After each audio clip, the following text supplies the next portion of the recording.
Imgur user CanadaSpeedoMan and his wife were on a backcountry hiking trip in Greenland. For days they trekked through the fjords, getting farther and farther from anything resembling civilization.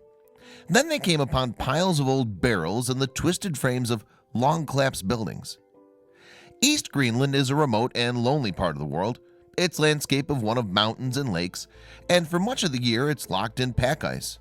But in this great wilderness, the hikers discovered the rustic remains of a facility, one that dates from a time when the area played a very important strategic role. Amid the rocky peaks on a shelf of land close to an Eskimo encampment known as Ikatek, the United States had built an airstrip. It was designed to be a refueling station for military aircraft flying from America to Europe during the Second World War. And it's still there, slowly collapsing into the dirt. Work began on the airstrip known as Bluey East 2 in 1942. A year earlier, America had taken over the defense of Greenland and begun looking for sites on which to place a 5,000-foot runway. Eventually, they found the best location, 35 miles northeast of Tassilak. So it was that a supply flotilla arrived on July 26, 1942, and building work began. The airfield remained open from 1942 until 1947. After the war came to an end in 1945, though, the importance of Bluey East 2 began to wane. In fact, like other American bases in Greenland, it was vacated 2 years later. But the site's inaccessibility is largely responsible for the fact that its legacy remains visible for anyone lucky enough to find it. You see, everything that the Americans used to build Bluey East 2 had to be shipped in. There are few, if any, trees in East Greenland, so the timber needed to be ferried over. But this also meant that when it was time to leave, there was no desire to take anything from the site. It wasn't just the buildings that were left, though. Almost everything was abandoned to the elements, and now hundreds of barrels litter the area. These containers were used to refuel the planes, and some of them still hold fuel in their rusting shells. All told, it's certainly a strange thing to stumble across in the middle of nowhere. Nowadays, alongside the barrels are huge pieces of machinery. These would have been used to build the runway that was the heart of Bluey East 2. Completed in 1943, the landing strip was made out of gravel, and you can still see it cut into the cold earth today.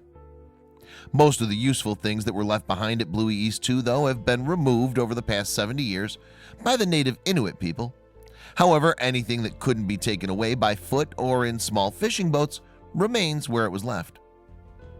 Interestingly, too, old photos from when the facility was being built show that it wasn't just machinery that was needed to create the airstrip.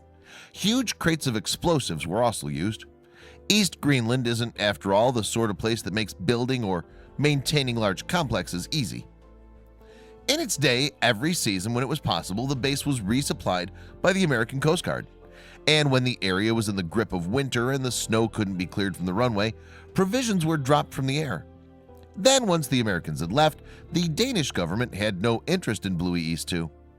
Yet, while the Americans no longer used Bluey East 2, it did still offer the occasional benefit. In 1958, the facility served a vital supply role during the building of an early warning radar system farther south in Kalusk.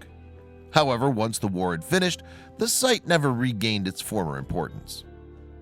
Now, amid the twisted metal, there are other interesting items left behind from the Americans departed. Littering the ground are shards of glass marked with the telltale logo of the Coca-Cola Company, a clear reminder of the airfield's short-lived occupation by U.S. airmen. Meanwhile, alongside the earth-moving machines, other static pieces of machinery remain. Boilers and furnaces that once heated and powered the base are still largely intact. One even bears the mark of the company in New York that built it. The buildings around them, however, have long since collapsed. Other pieces of equipment can be seen as well. A radio mast lies collapsed, its frame pointing to a body of water where icebergs drift eerily by. And radios themselves are still there too. They're mainly just decaying metal boxes now, though, stood in the middle of a frigid plain. It isn't just the metal that remains either. Thick black tires sit among the wreckage. Some of them are still wrapped in the snow chains that would have helped them during the coldest parts of the year. The tires are marked United States Rubber Company. The site then has stood abandoned for more than half a century, and yet there's a chance that it may not be around much longer. For some time, cleaning up Bluey East 2 has been a point of political contention between the governments of Greenland and Denmark, but it seems that the two have finally settled on what to do. In 2017, the two governments concluded that it was time to do away with all the detritus left by the abandoned airstrip. Efforts will therefore soon be made to rid the area of this strange, rusting relic of the Second World War. The cleanup operation is scheduled to begin in 2018. If that's the case, then CanadaSpeedoMan and his wife might conceivably be the last people to visually document the remains of the airstrip. Once the huge tidy-up is finished, it's entirely possible that there will be nothing left whatsoever of the American base. The wilderness of East Greenland will be all but empty once again. That, of course, makes these photos all the more important. Bluey East 2 played a role in one of the biggest conflicts in human history. Even though it's been left to fall into rot and ruin, it's still an intriguing, bizarre place, and one that's made even stranger by its incredible surroundings.